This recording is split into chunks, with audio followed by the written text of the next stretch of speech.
It is the Tile Happy Hour, and we are live online. I am by myself right now. We are trying to find John. He is here and somewhere in the world. I'm hoping he can hear me now, but just in case he can't, I am going to call out and we're going to jump right in to something that I had not planned, and that is a little bumper about what's coming up next.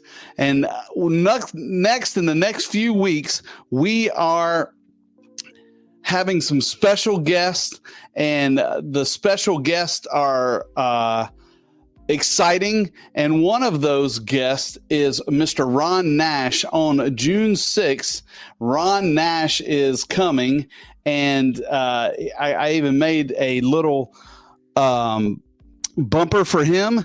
And he is, if you don't know Ron, he's a unique guy, and he is going to talk to us about some things with Laticrete and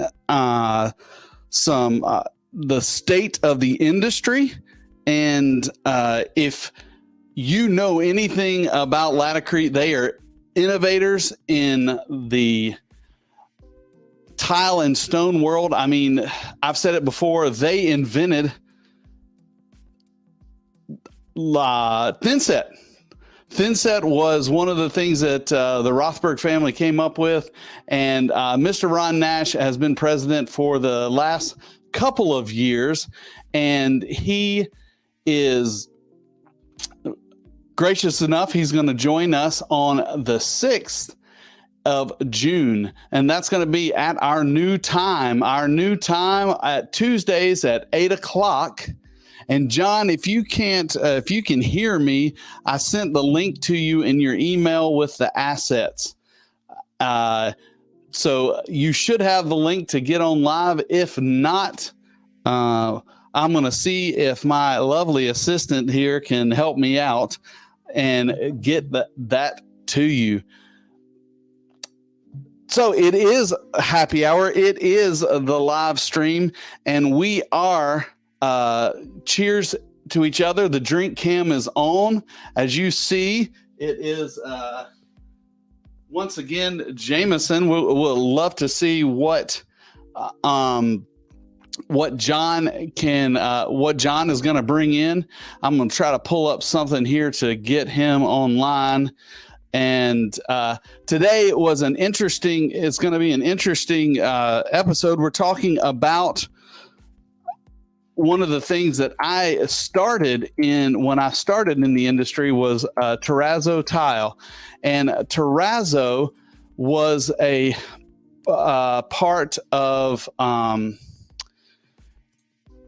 hold on one second. I'm sending something to John right now. See if he can get that link there. Make sure he can read that. Sorry for the distraction, but Terrazzo is something really cool, and it is a poured in place floor tile that is almost indestructible. It's one of the best maintenance floor tiles. But that's what we're going to talk about today. And let me just welcome you to the Tile Happy Hour. This is where we talk about anything and everything tile. And today we're going to talk about Terrazzo tile. But if you're watching live, we want to know where you're watching from. We want to make sure that we add you into the program, because I can see you and I can see your comments. So comment live and we will get to your questions. If you're watching on a playback, please leave us some feedback, leave us some comments, and we will make sure that we answer those comments. Today in the tile industry it's been pretty busy. I know that everybody is doing a bunch of different things, but as we started the summer, we decided to bump this to Tuesday nights, hoping that we could get more people to join us and talk about tile and the things that tile has done for the industry and for us as and also doesn't interrupt our Friday nights date nights, and Friday nights I'm headed to the beach nights. So Tuesday night, the drink cam is active. Let me know what you want to talk about. And as we jump into the topic, and let's talk about the history of Terrazzo. Terrazzo, if you're not familiar with the old world Terrazzo, you probably haven't been into many government buildings that were built in the 60s and 70s and on up to today. But terrazzo was a process that was created in the 1st century. And in the 1st century, we got to the innovators came up with the idea that slurry and cement and marble chips could be put together on a floor. And the greatest thing about those things is that they're almost indestructible. They last forever. That's why they're in some of the most widely traveled commercial buildings, because of the maintenance advantages of them. And it wasn't but a few years ago that they decided to make them into tile. So they pre-made them into tile. And now we're going to bring John in to tell us what he knows about terrazzo tile. John, hey, what's happening? How's it going, Good to see you. Same here. So I was just in the back making some terrazzo tile. And that's what I figured. You were making terrazzo tile. It is Eastern Daylight Standard. Yes. Time. I don't know what that means. And Tom got away from us this afternoon, and we didn't get to our sound check. I apologize for that, but I'm glad you made it safely. I know you were in the city today. Yes. And from what I hear, in the city, you can have a 2-hour car chase. Running away from photographers. I'm sure that's exactly what happened with you. It's exactly what happened. But now you're here, and I've introduced the show. I introduced my drink, even though I didn't have a drink. But now that you're here, cheers, John. That is awesome. You just drink from the bottle. It's okay. This is what I got to go with right now. Yeah, it's been a wild day here in New York City, and I'm glad to be here. Great to see you, Craig. I love terrazzo. And what's cool about terrazzo is that it just has such history in the world, right? And it's being used all over. It's been used for centuries, and the origin of it is so cool. I mean, even from the simplest, crudest facts of just kind of like scraps of stone and marble put together and made into flooring of some sort, and can be done in, big areas and just kind of spread out. And sometimes they put dividers of some material like a metal, but back then it was just a way of paving floors, was using stone, a lot of times left over from quarries, and it's evolved to the point where we have tiles of terrazzo, we have slabs of terrazzo, and now we have some awesome porcelain tiles that look just like terrazzo. Really nice. What do you think the purpose of that is? I know we have actual terrazzo tiles, and then has the terrazzo design gotten so popular that the porcelain manufacturers just said, hey, let's jump on board with this? Well, it's kind of like the marble looks, right? So back in 70s, 80s, anyone who was doing a really nice bathroom, let's say in a residential area or a commercial application, if you really wanted to do something elegant, it had to be natural marble, right? It was always natural. And then they came up with being able to make tile, be it ceramic, and then later on porcelain, to look like marble. But when it first came out, it just was hokey looking. It really wasn't authentic looking.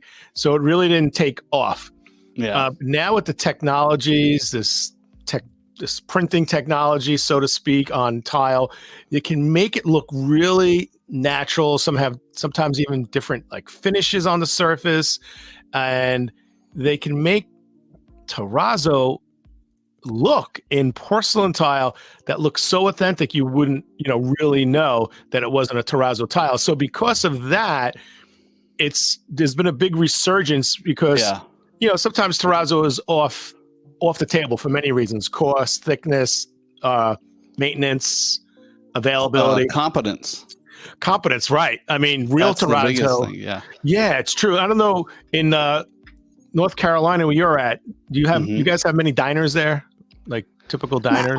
No, only kitschy stuff. Nothing authentic like you guys have. And I think Terrazzo was making a comeback on some of those smaller venues. The first I heard of a grocery store doing it recently. Back in the day they used to do it all the time, but Publix, which is a Florida-based grocery Oh. store, all of the Publix are cement Terrazzo. Really? And, yep. And That's pretty what's cool. it's crazy. Publix is a pretty big company, and cement Terrazzo is not as easy to work with. There's a toss up between cement and epoxy, but it has some. You got to be a real craftsman to be able to use that. And the crazy thing about, and if I got these numbers wrong, I'm sure somebody will let me know in the comments. But if to get a Publix contract, you had to commit to the cement Terrazzo, commit to the moisture mitigation, and commit to a 2-week time period. And those are, I think they're 20,000 square feet. Right. So you have 10 working days to do it. And the company I used to work for, they got a couple of those contracts, and it was day and night. And because when you're doing, and this is a disadvantage, when you're doing traditional terrazzo, you really shut down the whole area. No other trades can work. There's nothing in that area, and until you're finished and it's covered up, and then you give it back to the general contractor. Yeah. So the reason I mentioned diners, and it feeds into what you were saying, New York, New Jersey, Pennsylvania, I don't know about the rest of the country, but those areas kind of like, the central area where diners were built, and traditional diners, and every diner had many things that were very, very similar to each other, very similar, like layouts, the counter, the stools, the booths, a lot of things, the menus, the booths. How do you say booths? Booths. That's hard. Booths. No, plural. Come on, add an S. Booths. Let's see if you can. Yeah, you sound stupid too. Booths. Those you wear on your feet. Yeah. Booths. So, but the floors of dining, it's like, it was so typical. Like if you could blindfold somebody in the New York area and like bring them into a building and look down, and you see terrazzo with every 24, 30 inches, or maybe no bigger, big areas with the brass divider, you would say, I'm in a diner. Like you would know you're in a diner. Let me guess. It's probably a white base with multicolored marble chips. Exactly. I mean, I could picture it now. There are a lot of diners that still have that, and it's just really a staple. And you had mentioned those kind of installation parameters that kind of make you want to say, why do I want to do terrazzo? Right.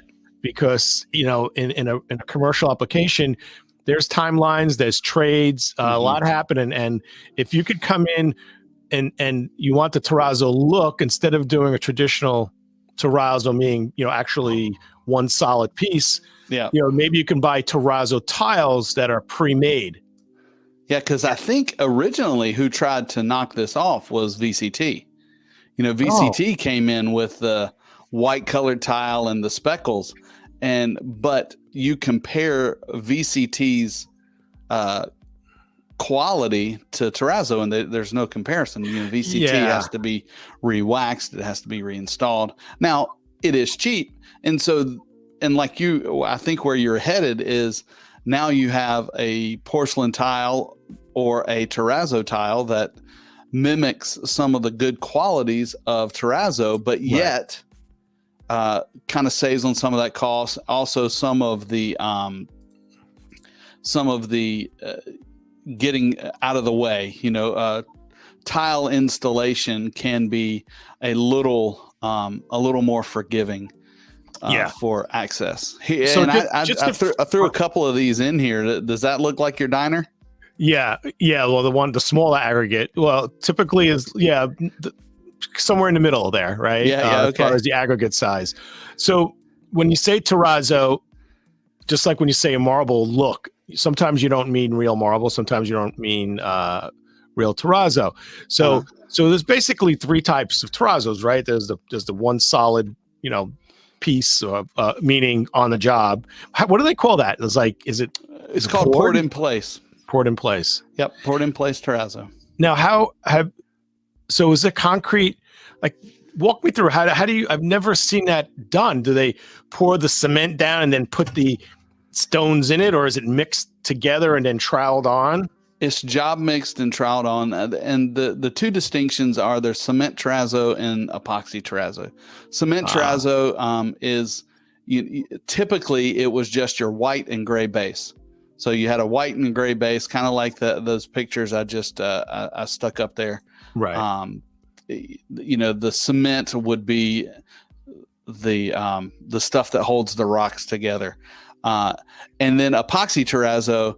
That's where things got really crazy, because then epoxy is just like paint. You can mix it to any color under the sun and come up with some really amazing designs, like these couple of things here.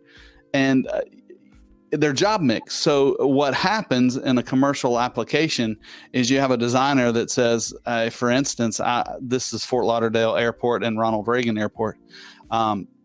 For instance, I want the ocean blue. So you mix up the epoxy and you put the aggregate in it and you send it off and you get a recipe. So what happens is that recipe gets sent to the job site, and the guy's got, he's got his mixing barrel here, and he throws a scoop of this, a scoop of that, a scoop of this, a scoop of that, and pours it out. Now you got to think of how, I don't know how many square feet is either one of those airports, but they're tens of thousands of square feet. How to get that color that consistent over all that takes skill and a lot of work. And the basic process is, once the floor is prepped and ready, you put down your metal strips, which you talked about before, which traditionally there was just two types. It was zinc and brass. Now they use stainless steel and aluminum, but traditionally it was just zinc and brass. But what's the purpose of those? Aesthetics, or those are like expansion joints? They can be aesthetic, but they have to be there for movement. It is to give the system a place to move, and that way, when you put it just like a concrete joint, you want it to crack here. I've put this here.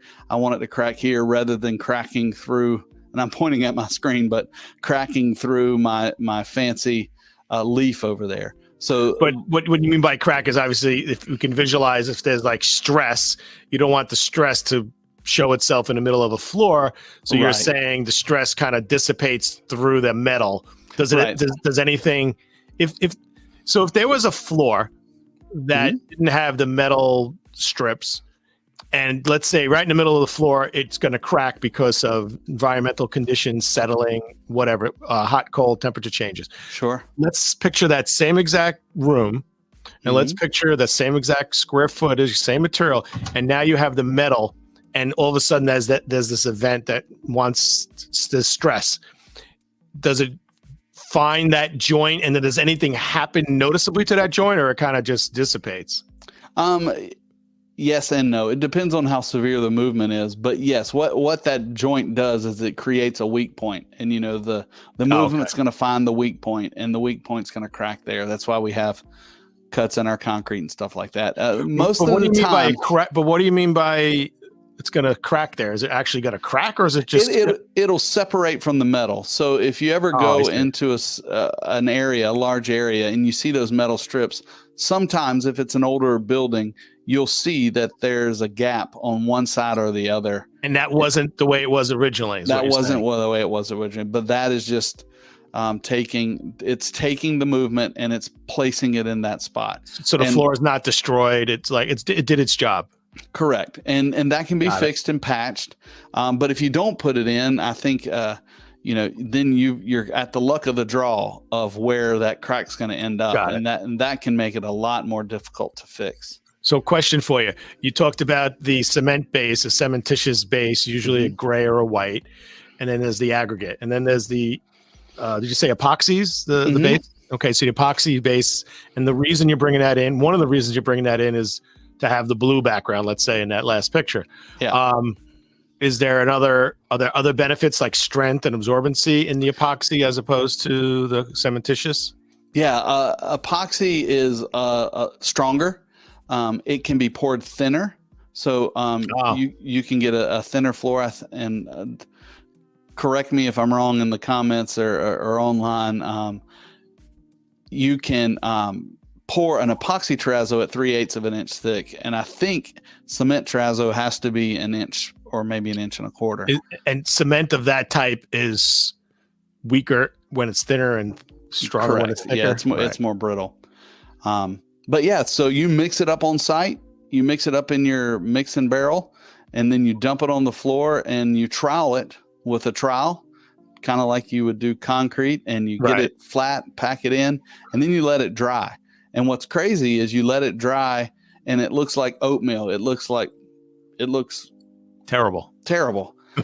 So then Is the aggregate sticking up? Is it like uneven? yeah, the aggregates, it's like a lumpy bowl of oatmeal or Wow. I'd love to see that done in person. yeah, it is a, if you've never seen it done, you should, especially if you're interested in construction and stuff like it. It's really neat. And then the next day or whenever they finish pouring, then they will, and you have to pour different colors at different times. So for instance, you look at Reagan Airport here on the left, all those different colors have to be poured on the same day. And then you have to go back, and then, so you pour the red, and then you go back and pour the black, and then you go back and you work on the logo. And then once that is all poured and cured, then the grody stuff starts happening. You pretty much have a heavy duty grinder. You get in there and you grind the floor with a ton of water, and it creates this slurry, and it's really gross. And the floor is then flat. And then you go through stages of polishing just like you would a marble tile. So you polish. Commitment. I mean, that's a big commitment. Oh, it's huge. And the commitment, not only is it a time commitment, you've got a craftsman commitment, and then the equipment is not cheap. Right. You've got these grinders that are $75,000 each, and you got a job like Reagan Airport. There's no telling how many grinders you got on one job, and then you have to have power to run them. So you have generators. It is a, I mean, for instance, the company I used to work for, I mean, we had 3 full-time mechanics that worked just on the grinders to keep them running and keep them up to speed. Wow. And so that is those difficulties, and is why I think terrazzo tile started popping up. And I think that was probably in the, early 2000s is when I started seeing it. When you say terrazzo tile, you mean the real terrazzo, but kind of preformed in pieces, right? Yeah, preformed, precast terrazzo is what they call it. And what about the thickness? Are they typically? I mean, they're typically like 1/2 inch thick. 1/2 inch, 5/8. Yeah, I think 5/8 is typical thickness. Right. Wausau, out of Wisconsin. Wausau? Yeah. It's out of Wisconsin. They were kind of the first ones that I remember. I'm sure there's others out there that have done it, but Wausau was the first one that I remember doing it. And early on, it was not that much cheaper. Now, it was less messy and kind of less destructive. Right. But the quality of the terrazzo was similar to the quality of regular terrazzo. So when you installed it, you still had to go back and grind it and polish it. Oh. So I think over the years, it's kind of held on to that reputation of, well, this is not that much cheaper, and it's still, we got to grind it and polish it. But now the process has gotten better. There's a lot of other companies that are making terrazzo tile, and not only in cement, but also epoxy and resin based is what you hear it called sometimes. Yeah. As a matter of fact, Tile Bar introduced that terrazzo with mother of pearl in it. Yeah.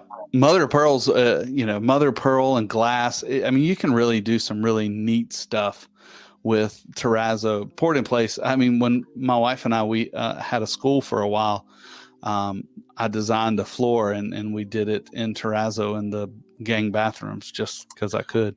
So if I'm calling on an architect designing an airport, one of the first things the owner, developer, or municipality that's developing an airport, one of the first decisions is what's the flooring going to be, right? Because when you go to an airport, it's all it is floors, right? The walls are nothing like important, and then there's windows, like right to the tarmac.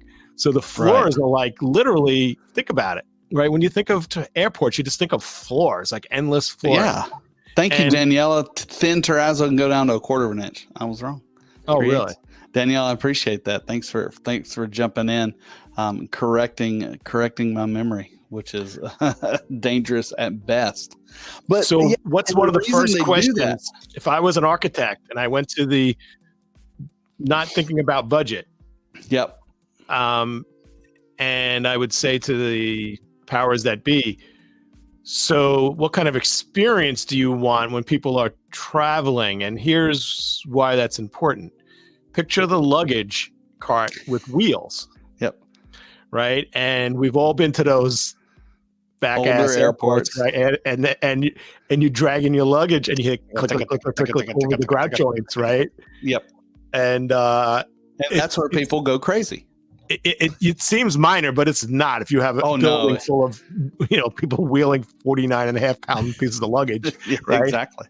And that's like a luxury. It's like if you're building an airport, like you probably would like to have no seams, and the only way to do that, because you can get some really really super nice porcelain, large format, very close together, rectified or whatever, and really super successful in minimizing the clanking, right? Bigger formats, small grout joints. But the only way to completely eliminate that is to have a poured. Now, is it called, if you're troweling, is it still called poured? Yeah, still called poured in place. Yeah. Got it. Poured in place. So the only way, so if I was building the John Tedisco International Airport, I would Where is that located? On Long Island. Long Island. Okay, gotcha. And I would vote for an epoxy terrazzo, but the budget, it's got to be 5 times the cost to do a poured than tiles. Porcelain tiles maybe. It depends on a lot of different factors. I mean, you can get it down relatively cheap when you have really large amounts of square footage. Right. But and I'm not going to say any pricing because I'll misspeak, and Danielle have to correct me again. But you can get pretty aggressive when you have large areas. Yes. He thinks he knows everything.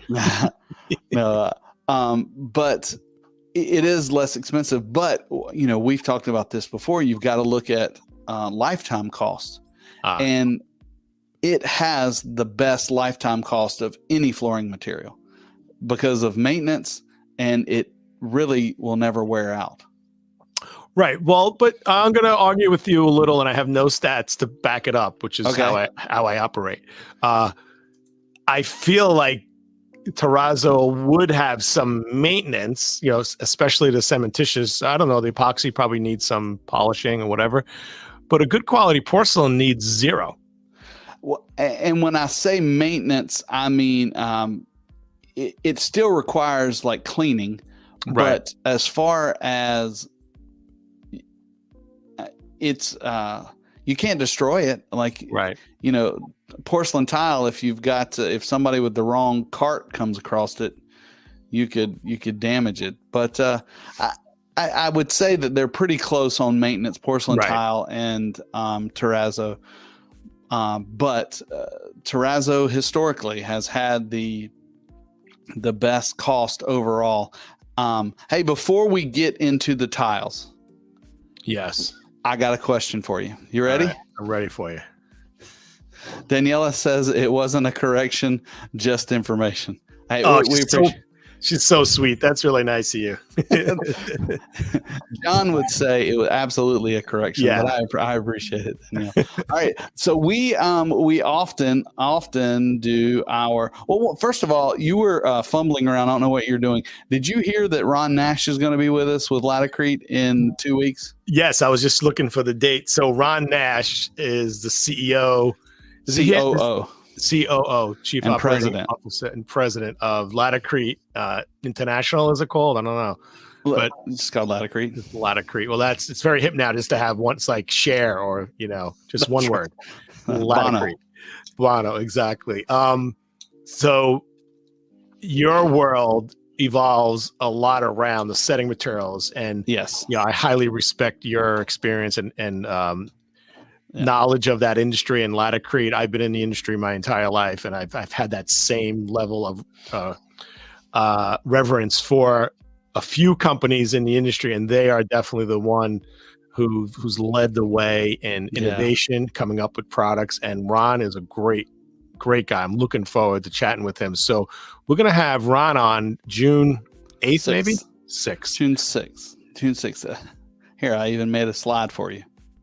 Thanks for the cheat sheet. I appreciate it. Ron Nash, president. I could have used that like a minute ago, Yeah, well, I just wanted to see you fumble through it. All right, well, we'll move on because I covered that a little bit while you were getting squared away. I haven't tried this bumper yet, so we're going to try it. That was the wrong one. Last call. Let's do it. That's the wrong bumper. I guess that's the reason I haven't tried it yet. But I've got right here a question for you. All right. Just one? Hot off the press. Well, it's actually a two-part question. All right. But it's hot off the press. So, and I'm going to read it. I just got a call from an installer, one of my customers' jobs. He called and asked, should I soak the wabi-sabi tile in water before installing? Okay. So for those non-tile bar people out there, wabi-sabi, and now the word wabi-sabi is like irregular, is it? Or like, I'm losing this Anonym? I don't know what you're trying to say. Anonym? So, anyway, so wabi-sabi is just the name of a ceramic tile. It's pretty much almost a red body, maybe a white medium body ceramic tile that's very porous in the back, not porous in the front, because wabi-sabi is glaze on the front. Correct. But if this was 1975, yes, we would soak it, because you'd probably be putting it in with like on cement. Right. Just and it would the porosity of the ceramic tile would draw the moisture out of the concrete before it was able to bond, and it wouldn't stick. Nowadays, with the new technology in setting materials, you don't need to set. No, you don't need to set. You don't soak it in water. Right. You don't have to. It doesn't hurt anything, but you don't have to. Oh, I never knew that. But if you use an organic adhesive, you don't wet it, right? Oh, yeah. That would be bad. That would be bad. So, so wabi-sabi is a ceramic tile. You don't soak it. Nobody soaks it. But I remember when I was a lot younger, working for a tile mechanic in my teens. That was my job, because that's all I was qualified for. Was he had a big soaking the tile, 5-gallon drum, empty big plastic drum filled with water, and you literally took, at that time, the large format tiles, 8 inches by 8 inches, 8 inch by 8 inch, yeah, and you would stack them just picture a big vat of water, and you take tiles, you open up the boxes, and you put them in, and what do you see after you put it in? Probably bubbles. Yes, all of a sudden it's like fizzing. It's like you see all the moisture escaping from the tile. Yeah. And then and I don't remember if it was overnight or it was a few hours. I don't remember the timeline. Do you know what the time would be? No. But it would, and then the tile guy then you'd have to take him out, and they're much heavier, and bring him to the installer, the professional installer. He's on his knees, his knee pads, and leveling the floor, ready to go. And my job was to literally just stack the tiles next to him, so he can just reach over and grab it and stick it in there. There is a couple of opportunities to still do that. If you're setting tile outside and it's extremely hot, it's we call it giving the substrate a drink. You wipe off your substrate with a damp sponge. That kind of, if the heat is there, it can flash off some of the thin set, and so doing that in a tile, it doesn't hurt anything. And also, if you've got a situation like that where it's very porous and it's very hot, and you just maybe want a little bit more water in there. But what if it's not porous? It's a porcelain, but you want to bring the temperature down? Would that work too?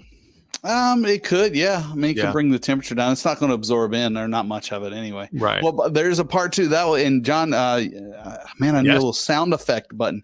Ding, ding, ding. You got that part of the Rex correct. But the second part of his question was, can you give me some advice on a grout joint size? Listen to the whole question before you answer. He would like to utilize a 1/16 of an inch grout joint, but some of his crew is new and weary that spacers will not work in this tile because it's not rectified or micro beveled. What would your response be to that? Well, first get somebody experienced, but let's go to the other part of the question. So first place, wabi sabi is a wall tile. It's a ceramic wall Correct. tile. So you typically, it's sometimes a little more forgiving to put a smaller space on the wall, because if you have a little bit of lippage slightly, when you put a tile really close together, right? If there's a little lippage, it's not desirable, but if it's on the floor, you feel it, right? And I'm not even saying necessarily you would trip over it unless it's super bad. But so on the wall, I think a standard on a wall is, I mean, the smallest you can go, I would say, is like 16 to 3/32 of an inch, but it depends on the tile. It's not rectified because ceramic tiles are not rectified. Sometimes there's like a built-in like little spacer. There you go. Yeah. And I would say my final answer is 3/32 of an inch on the wall. They don't make spacers 3/32 of an inch. I don't. Why is there an echo now? I don't disagree with that statement. My typical answer is 1/8 of an inch. I like 1/8 of an inch for a wall tile. I think it gives a novice a fighting chance, even if they've got a little bit of trouble with their substrate, and they possibly got a little bit of trouble with some with the tile not being straight. This kind of reminds me of a little bit of a handmade look, which normally means the edges aren't straight, they're not square. And if you try to set that with a 1/16 of an inch grout joint, it may be pretty frustrating and may not get there unless you've got some serious skill and you've got an extremely flat wall. Right. Well, that particular tile, you're right about all of that. So the wabi sabi tile looks handmade, but it is machine made. So Right. So it is very regular, the edge on the tile, like, you know, but it's not undulated. The surface is undulated, but the edges aren't wavy. Well, that's good. Well, maybe it's a little wavy, but where you would potentially, like, if you put the two tiles together, I think they would meet, but you can absolutely handle 1/8 of an inch aesthetically in that tile. If it was a shiny white, like nano glass tile, you know, 1/8 of an inch joint sometimes looks too big for that type of tile. You know, if you could accomplish that or not is another question. But correct. On a wabi sabi type of tile that's undulated on the surface, kind of looks slightly handmade and irregular. 1/8, I would absolutely go with an 1/8, especially if you're not a, you know, I have people ask me all the time, Craig, oh, what's the smallest? I said, what should I tell my contractor? I say, well, first place, be careful, because whatever you tell him, he's going to bump it up an 1/8 or a quarter. So you want to tell him no space, and he'll tell you no, bigger, or 1/8, and he'll say a quarter. But you really need to speak to the contractor and specifically say, and he has to maybe do a test, like, what is the closest grout joint you could accomplish on this job with this tile? Let me see it. And maybe even grout a little section or a test board, because it really is important. So yeah, 1/8 of an inch is safe all around walls and floors, right? I like 3/16 for floors, but once again, I'm conservative and I want to give the person that's never done it a fighting chance. And the reason I say that is because if I tell a client that knows nothing about it 3/16 and their contractor says, well, he doesn't know what he's talking about, I can do this at 1/8. And if they can sell it at 1/8, good on them. They've given them a better installation than I gave them expectations of. But on the opposite side, if I tell them a 1/16 and their contractor is not good with that and it looks terrible, then it's my fault. So Right. that's where I'm coming from. And you're absolutely 100% correct. A dry lay with the actual grout joint and everybody putting their heads together and looking at it before a bucket of thin set is mixed up is the best way to stay out of an argument and sometimes out of court. Well, you know what the beauty of this is, when you're using the old-fashioned grout, let's call it, you needed to know that answer when you're placing your tile order. Right. Because the difference of 1/8 of an inch, smaller than 1/8 of an inch or bigger than 1/8 of an inch changes the product you're buying for the grout. Correct. Yep. And we've all come across that on the job where somebody was anticipating it to be 1/8 or 1/4, and then they talk the contractor into smaller, and everyone's happy. But then they start grouting it with sanded grout, and now you have a fail because it's the wrong grout. And then the reverse is true. Yeah, exactly. Yeah, and then the reverse is true. The homeowner or the building owner wants a really narrow joint. They buy grout, and they feel if I buy the unsanded grout, it will force my contractor to make a small joint. And then they've got a fat grout joint with no aggregate in it, which also looks terrible. Yeah, and fails, right? Cracks and crumbles. Yes, absolutely. So now, and we could talk to Ron about this, how he came up, but what's that super product they have? Well, their newer grout, couple of them, but their high performance grout is Permacolor, and Permacolor is rated for a 1/16 all the way up to a 1/2 inch. That's amazing. And that's just because of the aggregate size. They made the aggregate, they made it round. It's not like a rock anymore. And so that does, you're right, that gives the installer and the homeowner some flexibility to maybe make a change in the field for better, or for smaller or larger. Yeah, I really like that. I think that's the main reason I love the Permacolor, is because you really don't have to have that conversation at the tile store, because sometimes they don't even know who the contractor is, or they may know who the general contractor is. They don't know the tile guy, and they don't know necessarily the tolerances of that particular tile. I mean, I may know, but each tile has its own little nuance, and each installer has his own little skill and capabilities and limitations, right? And substrate means something too. That's true. If the substrate's all crapped up, you may need some extra room. Yeah. Well, let's get back to terrazzo tiles, John. What's terrazzo tile? Terrazzo tile. We talked a lot about poured in place terrazzo, and terrazzo tile is, and I've seen more of it nowadays than I've seen in the last probably 5 or 6 years. Seems like everybody has one. I did some research, so I'm gonna let you guess again. It's a guessing game. What do you think the terrazzo tile sales are in the United States for 2022? Just terrazzo tile sales. And do you mean real terrazzo or no? Not terrazzo tile. Tile meaning porcelain tile. I don't know. They don't really designate if it's porcelain tile or actual terrazzo tile, kind of like our Terrazzo of Italy collection. So I'm asking you these questions, and it sounds like I have an idea, but I have no idea. So, so I want to fine tune my answer based on your response. It wouldn't make a difference in my reply. I was just curious. I have no clue. I would say I didn't either, but $200 million. No, that's not bad. That's not a bad guess, John. Yeah. 160 million. Let's go. Last year, it looks like they clocked in at 150 million, which, that's, I don't know what that is for the percentage in the floor. But what I thought was interesting is that in 2018, it was only 100 million. So in just 4 years, it's increased by I can't do that math in my head, but it's not doubled. 50% more. It's 50% more, right, in 2 years. So that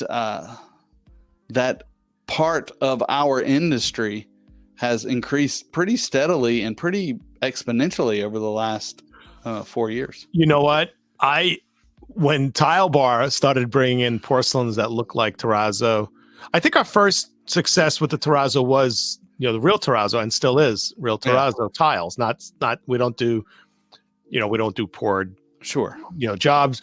We have slabs available, not stock, but we order them for projects in Terrazzo, primarily from Italy. But I was really surprised when we had a Terrazzo look at tile bar come out, and then like another one introduced, and then a hexagon in Terrazzo, and I was like, this is way too much Terrazzo. Are we gonna sell this stuff? Yeah. But we are, and like we're selling out of this stuff every day. It's amazing. It really is taking off, and I think it's well, I know it's timeless, right? Because we know the origins of it, right? That's right. 1 AD was the first documented. Oh, I must have missed that part of the show. You missed that part of the show. Yeah, it went back to 1 AD. It was, wow, that sounds like pretty close to the beginning. Yeah, I think that was pretty close to the beginning. Before then, it was dirt. Yeah. Wow. Yeah. First, it was like dirt here, and then rock there. It was like before Reese's peanut butter was made. Like peanut butter here, chocolate there, and it didn't. They had no relationship. Now they do. So now we talked about poured terrazzo. We talked about tiles, and in the poured form, the same way you could. Well, in the tile form. Same way you can make tiles, you can make slabs. But that's really interesting because when they're making terrazzo tiles, are they making slabs and cutting them to 24 by 24, or are they, well, whatever's 18 by 18, or are they the mold's that size? It depends. I think the way they used to do it, the way Wausau used to do it, is it was all molded. So it was poured in a mold, and it was made that way. Now I know that's how cement terrazzo was made. I know that different companies do it different ways. Right. And it just depends. And that was, I think, the reason why, when you have different molds, you've got all the edges are a little bit different, and every tile is a little bit different. I think if you pour it in a sheet and then cut it to size, I think that's where we are today, and the tolerances are a little better. Got it. All right. So now we're talking porcelain tiles that look like terrazzo. I've seen like 24 by 24 is like a real popular stock size for many tile companies. But of course, tile has gone like wild through the roof. They can make tile or porcelain in 5 foot by 10 foot slabs that look like anything, right? They look like, most of the times a big 5 foot by 10 foot porcelain thin slab is styled as marble like 9 out of 10 times, or maybe not 9 out of 10 times anymore. But now they're making it look like concrete, making it look like terrazzo, making it look like leather, it's anything. So anything. It's pretty amazing. Thanks for the math help, Rick. I appreciate that. As John said, where were you 5 minutes ago? Yeah, that was a tough one. Still a little flubbered from our opening today, but I mean, as everybody says, everything old is new again, and everything comes back. I think those old looking floors with new technology, that's what you've got. And who would have thought you'd have a terrazzo looking floor in an 8-inch hexagon or a 24 by 24 tile. I haven't seen a terrazzo like 2 by 2 mosaic. That would be like weird, right? I haven't seen that either. I mean, they used to have one called granite, but it was just speckled. Well, now you're dating yourself like a Dow, unglazed or D137. I can't remember all the stupid numbers, but was that like the off-white with the black specks? Yep. D137. No, D137 was the I think it was the white with the gold. I can't remember. Gold flecking. Yeah. But that was never considered. Was that no? Was that considered terrazzo look? Did they ever call like a granite? I don't think so. Yeah. But kind of. I mean, you look at the evolution of those things back in the 70s and 80s. We'll go back to what I said earlier. VCT, when they came out with VCT, it always had that little fleck in it, which in my mind, they may not have thought that it was a terrazzo look, but yet that's what I relate it to. And you look at the early porcelains, the first generation porcelains, the Crossfield, where they're through body, and they all had a speck or something in them Right. And I don't know. Once again, I don't know if that was meant to look like terrazzo, but Yeah, those it were kind definitely of like has that feel. yeah, it does have that feeling. I think they were kind of more like a granite look, even though granite, but it's when it's super fine grain, it's not terrazzo look, right? Because terrazzo is like has something a distinguishable, irregular aggregate look, right? So I wouldn't think like the original like Fiandre type of unglazed porcelains with speckles that are uniform. But once you get the aggregate a little bigger than normal, and once you get the aggregate a little, and I mean aggregate look a little irregular, then you could definitely call it terrazzo for sure.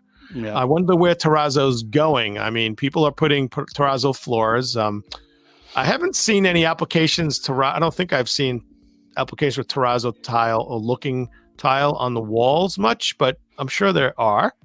The same way the wood, right? The wood porcelain planks. Yeah. You wouldn't, in a million years, you wouldn't think someone's going to put this on a wall, right? Now you see bathrooms like all the time. All the time where the wood grain to the point where that's peaked and not many people are doing it as much. I've seen some terrazzo countertops, especially down in Florida. A lot of residential. You don't see it residentially much where I'm from. I don't know about where you're from. You have countertops in where you are? No, I mean, not here. I don't have them at home. We eat on the floor. Okay, that's what I was visualizing down in hillbilly land in North Carolina. In the flatlands. But down in Florida, they have a lot of homes that have terrazzo floors and terrazzo countertops. And Wausau has a whole different type of their business that has terrazzo outdoor furniture. Those, you see them a lot at government buildings. Yeah, municipal buildings, right? They have like the planters and Yep. So I mean, they've been using it for stuff like that forever. I mean, it's kind of dated. I don't know that that's coming back. But so here's a trivia question for you: how do you spell Wausau? Wausau. All right, good. I've written several POs to them. Oh, okay. Okay. Never got to a Green Bay Packers game with them though. I hear they take customers there. They're Packer people, but Packer that's okay. People. So what's since I'm asking you questions, sure. Okay, what's today's national day of? Oh, I don't know. Let's see. I bought this new thing on my wall over there. Can you see it? Right now it's showing the Dow Jones. Oh, cool. It actually scrolls the national day, but it's not going to now that I'm pointing at it. So I don't know what today is national day. National Taffy Day. And also National Lucky Penny Day. I'm not a taffy fan. Yeah, well, the dentists love it because it pulls your teeth out, your fillings out, right? Exactly. But taffy's big down at the coast. Saltwater taffy. I don't know what you make. I guess you make regular water taffy. I've never seen that advertised. Where was taffy invented? I think there's somebody watching this show who knows that answer. I know for a fact somebody watching knows the answer. So if you know where taffy was invented, put it in the chat. Yeah, I think somebody's in the chat. Yeah, taffy. Yeah, it's an acquired thing. It's fun, but it's. I'm not a fan. I'm not a fan. And if wherever you're watching, Daniela, where are you watching from? Rick, you're probably driving, but if you want to tell us where you're watching from, thanks for being on Tuesday night with the Tile Happy Hour. It was almost a solo show since John got in his paparazzi car chase in New York City. Well, speaking of New York City, there's a really big event tomorrow in the city. Tell me about this event. Yeah, so Stacy Garcia, New York, in conjunction with Interior Design Society of New York City, is putting on an event called Design Drop 2024. It's sold out. And there are 3 sponsors, Chorus Seal, who makes commercial wall coverings, wallpaper, that Stacy Garcia designs lines for. Right. And then Libatex is a fabric company that Stacy Garcia designs for. It's actually a Stacy Garcia company. And Tile Bar, who Stacy Garcia also designs for. So if you see the theme, it's 3 companies that have different products Okay. that have products designed by a designer, Stacy. And this event is kind of called Design Drop 2024 because we're going to be launching it. Oh, you have the graphic. I'm impressed. So, but it's also part of, this is Design Week in New York City. Hundreds of thousands. One of the anchors of Design Week is the ICFF. Do you remember what the name of it? What ICFF stands for? We talked about it last show. You're not going to remember. I think I lost Craig. So International. Oh my God, I forgot. Contemporary Furniture Fair. So, hey, I think Craig's getting back at me now. So we lost Craig. There we go. Thank you. No, I'm here. I was trying to find the live stream picture, but I only found the other one. So. Oh, of what? Live stream of what? Yeah, where I made the one. Oh, okay. Because did you mention that the happy hour will be live streaming part of the design drop tomorrow? I'm going to MC it for the audience out there in internet land. Because I'm gonna try to get in the show, but I don't know if it's gonna happen. Because you need press credentials. I need press credentials. I'm working on all that, but I'm gonna MC the show here, so you're gonna see part of it live. I don't know how much we're gonna be able to get. This is the first for the happy hour, right? We're doing a live. What is it called? Live event, right? A live event. This is. We're live. We're live now, but this event's going to be live, and I think there may be multiple cameras. People that may have cameras that we don't even know about. I'm not sure exactly what's going to happen, but regardless, we're going to have fun and try to promote the design drop. Yeah, it's going to be really great. So there's going to be a little more people involved because this show right now has 2 people. And I could tell you, based on how many people registered for the event, there's going to be an additional 175 people because we have 177 registered for this event. It's going to be a phenomenal event. It's at the Tile Bar Showroom, food, drink, signature cocktails, all that stuff. But the design drop is going to be presenting tile and wall coverings and fabric in kind of a fashion runway show. I'll be moderating the panel with Tracy Cluse from Corasil and Keith Baltimore from Baltimore Design Group, also on the board of IDS New York City, and of course Stacy herself. So this is a first. We're putting all the technology together. We'll see how it goes off. We're relying on a lot of things. No matter what, we're gonna have fun. That's number one. And if you can't make it to Manhattan tomorrow, to the Flatiron District, tune in here. It will. And if you're watching this on a playback and it's not tomorrow morning, you missed it. Yeah. Yeah, no, I'm really excited about this event. It just for so many reasons. It's really exciting to get that many. I looked at the registration list. I mean, some really high profile architects and designers coming in. Awesome.